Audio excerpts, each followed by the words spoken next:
తాజా ఎన్నికల్లో వైసీపీకి 4 ఎంపీలు మాత్రమే మిగిలారు. కడప, రాజంపేట, తిరుపతి, అరకు స్థానాలు మాత్రమే వైసీపీకి దక్కాయి.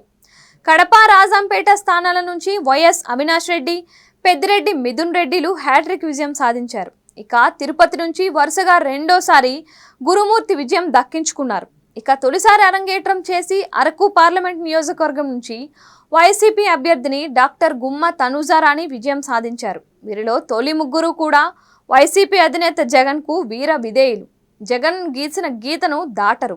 కానీ తనుజారాణి రాజకీయాలకు కొత్త. దీంతో ఆమె పరిస్థితి ఏంటి అనేది చూడాలి. ఇప్పటి వరకు ఉన్న అంచనాల మేరకు వైసీపీ నుంచి గెలిచిన వారంతా కూడా వీర విధేయులే. అయినా వారి వారి అవసరాల రీత్యా వారు నిర్ణయాలు తీసుకునే అవకాశం ఉంది. మరి ముఖ్యంగా అవినాష్ రెడ్డి పార్టీ మారే అవకాశం స్పష్టంగా కనిపిస్తోంది. ఆయనపై వివేకానంద రెడ్డి హత్య కేసు ఉంది. దీంతో ఇప్పటి వరకు వైసీపీ అధికారంలో ఉండడంతో ఏదో ఒక రకంగా నెట్టుకొచ్చారు. కానీ ఇప్పుడు వైసీపీ అధికారం పోయింది. దీంతో ఆయన తనను తాను రక్షించుకునేందుకు బీజేపీ బాట పట్టినా ఆశ్చర్యం లేదు. ఇదే విషయాన్ని గతంలో జగన్ చెప్పినట్టు వివేక కుమార్తె సునీత వ్యాఖ్యానించిన విషయం తెలిసిందే. ఇక రాజ్యసభకు వచ్చేసరికి 11 మంది ఎంపీలు ఉంటారు. రాజ్యసభలో మోడీకి బలం లేదు. పోనీ టీడీపీకైనా బలం ఉందా అంటే రాజ్యసభలో లేదు. ఇప్పట్లో వచ్చే అవకాశం కూడా లేదు. దీంతో రాజ్యసభలో మోడీకి బలం అవసరం. దీంతో ఆయన నేరుగా కాకపోయినా పరోక్షంగా ఆయన వైసీపీ ఎంపీల మద్దతు కోసం ప్రయత్నించే అవకాశం ఉంది.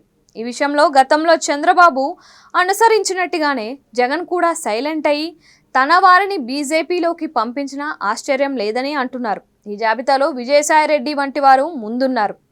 సాయిరెడ్డిపై కేసులు ఉన్నాయి. జగన్ అక్రమాస్తుల కేసులు ఆయన కూడా ఎదుర్కొంటున్నారు.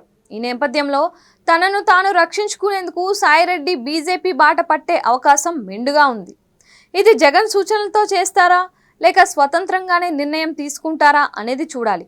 ఏదేమైనా ఇలా ఇటు లోక్సభలోనూ ఇటు రాజ్యసభలోనూ మార్పులు అయితే ఖచ్చితంగా ఉండే అవకాశం ఉంది. ముఖ్యంగా అవినాష్ రెడ్డి జంప్ చేయడం ఖాయమని తెలుస్తోంది. ఏదో ఒక క్షణంలో ఆయన పార్టీ మారేందుకు రెడీ అవ్వడం ఖాయమని చెబుతున్నారు. మరి ఏం జరుగుతుందో చూడాలి.